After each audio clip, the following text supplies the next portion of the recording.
ایران امریکہ 10 روزہ جنگ بندی کی نئی تجویز، ترجمان ایرانی وزیر خارجہ اسماعیل بقائی کی ثالثوں کی تجاویز ملنے کی تصدیق۔ امریکی وزیر خارجہ مارکو روبیو نے ایران سے سفارتی حل کے لیے ٹرمپ انتظامیہ کی آمادگی کا اشارہ دے دیا۔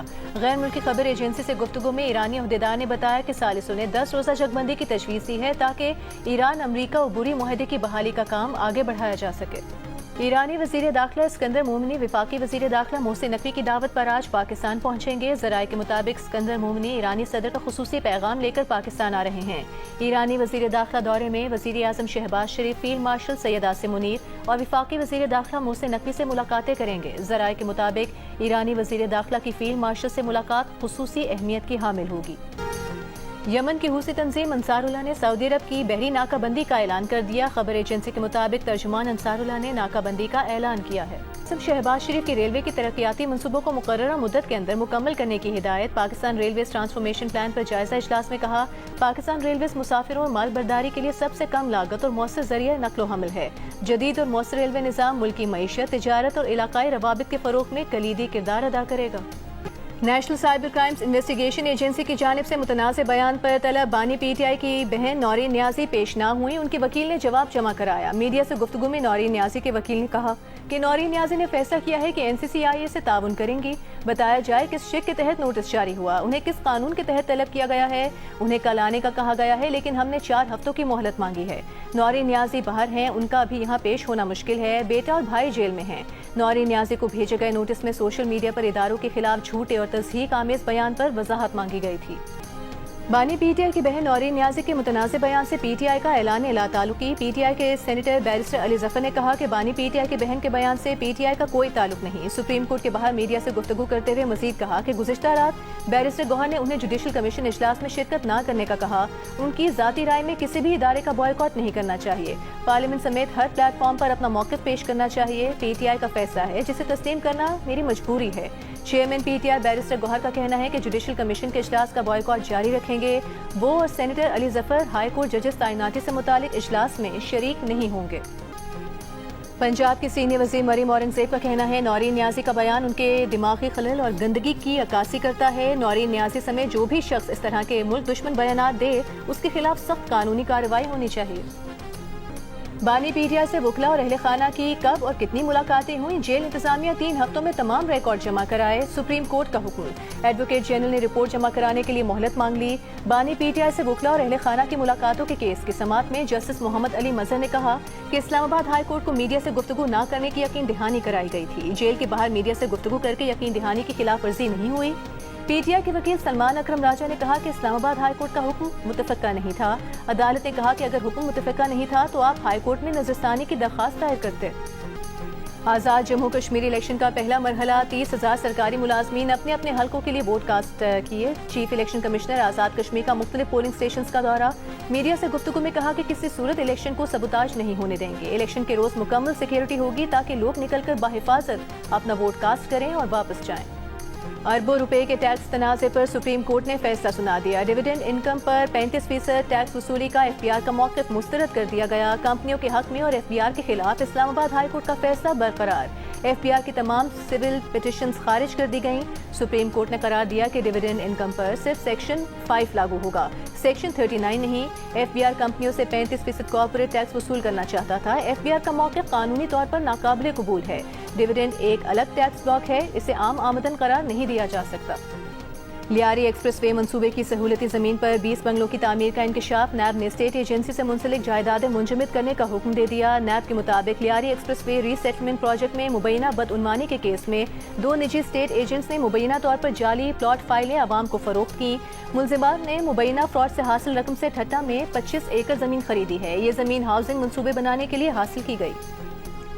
وفاقی حکومت سے منظوری نہ ملنے کے باعث 40 نئی رجسٹرڈ ادویات مارکیٹ میں دستیاب نہیں ہو سکیں۔ کینسر، ذیابیطس، ہیموفیلیا، دل کے امراض اور جدید انفیکشنز کی اہم ادویات قیمتوں کی منظوری کے منتظر۔ وزارت صحت کا کہنا ہے کہ معاملہ موجودہ ادویات کی قیمتیں بڑھانے کا نہیں بلکہ نئی رجسٹرڈ ادویات کی قیمتوں کے تعین کا ہے۔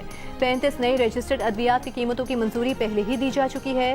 مزید 40 ادویات کی منظوری کے لیے وفاقی حکومت سے رابطہ جاری ہے۔ ڈرافٹ کے مطابق 40 نئی ادویات کی قیمتوں سے متعلق سفارشات وفاقی حکومت کو بھجوائی جا چکی۔ قیمتوں کی حتمی منظوری کے بعد ہی نئی رجسٹرڈ ادویات کی قانونی فروخت ممکن ہوگی۔ گروپ کیپٹن شہید عاصم طارق کے قتل کا ملزم دوران سماعت عدالت میں رونے لگا۔ جج ابو الحسنات نے کہا کہ اب رونے کا کیا فائدہ ہے، تم نے ملک کا بہت بڑا نقصان کیا ہے، آپ کو اندازہ نہیں کہ آپ نے ملک کا کتنا بڑا اثاثہ تباہ کیا ہے، آپ کے رونے سے کیا وہ واپس آ جائے گا۔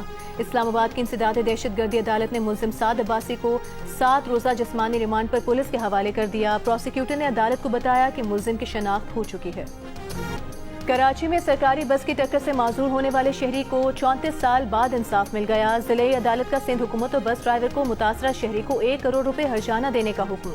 عدالت نے قرار دیا کہ ریکارڈ سے ظاہر ہوتا ہے کہ حادثہ ڈرائیور کی غفلت کے باعث پیش آیا۔ سرکاری بس کے حادثے کے لیے سندھ حکومت بھی ذمہ دار ہے۔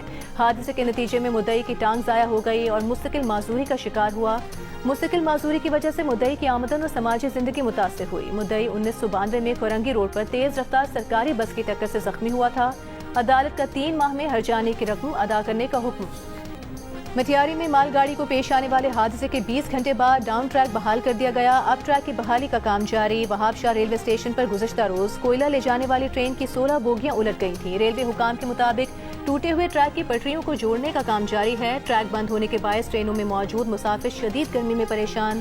ٹریک کی جلد بحالی کا مطالبہ کر دیا۔ وزیر اعلیٰ سندھ مراد علی شاہ کا دہشت گردوں، منشیات فروشوں، بھتہ خوروں کے خلاف کارروائی مزید مؤثر بنانے کا حکم۔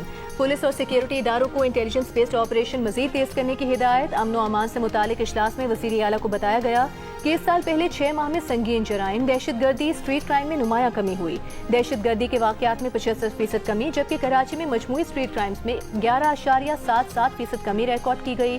ہزاروں مشتبہ افراد کو گرفتار کیا گیا ہے۔ وزیر اعلیٰ سندھ نے کہا کہ جرائم پیشہ عناصر کے خلاف کوئی نرمی نہیں ہوگی۔ کراچی میں منگو پیر کے قریب نجی ہاؤسنگ سوسائٹی سے اغوا ہونے والا 2 سالہ بچہ ٹھٹہ کے قریب سے بازیاب، ملزمان فرار۔ ایس ایس پی ویسٹ کے مطابق پولیس نے ٹھٹہ کے قریب کارروائی میں بچے کو بازیاب کروایا۔ بچے کو چھوڑ کر فرار ہونے والے ملزمان کی تلاش جاری ہے۔ SSP west Tariq Elahi نے کہا کہ بچے کے والدین سے 50 لاکھ تاوان مانگا گیا تھا۔ ملوث ملزمان کی تلاش کے لیے جیو فینسنگ، دیگر ذرائع استعمال کیے گئے۔ مختلف زاویوں سے تحقیقات کے بعد بچے کو بحفاظت بازیاب کرایا گیا۔ بچے آذان علی خان کو 2 روز قبل تھانہ منگو پیر کی حدود سے موٹر سائیکل سوار ملزم نے مبینہ طور پر اغوا کیا تھا۔ علاقے قائد آباد میں 2.5 سالہ بچے کے قتل میں چچی اور رشتہ دار ملوث نکلے، پولیس نے گرفتار کر لیا۔ ایس ایس پی ملین نے کہا ابتدائی اطلاعات تھیں کہ بچے کو زیادتی کے بعد قتل کیا گیا۔ گھر کے لوگ ہی ابتدا میں شک کے دائرے میں آئے۔ کیس میں 50 سے زائد لوگوں کو شامل تفتیش کیا گیا۔ ڈی این اے کے نمونے لیے گئے۔ بچے کے قتل میں چچی اور رشتہ دار ملوث ہیں۔ چچی نے بچے کو قتل کیا اور کمرے میں لاش رکھی۔ ملزمان کو لاش ٹھکانے لگانے کا موقع نہیں مل سکا، اس لیے گھر کے باہر چھوڑ دی۔ ممکن ہے کہ دیگر افراد بھی ملوث پائے جائیں۔ خاتون کے شوہر کا کیس میں کوئی کردار سامنے نہیں آیا۔ فیملی کی طرف سے تفتیش کے دوران عدم تعاون کا سامنا رہا۔ سندھ کے سینئر وزیر شرجیل میمن نے کہا ہے کہ سندھ حکومت نے محدود وسائل کے باوجود عوامی خدمت کے نئے معیار قائم کیے۔ بعض لوگ پریس کانفرنسز کرتے رہے، ہم نے جدید منصوبوں سے ان کو جواب دیا۔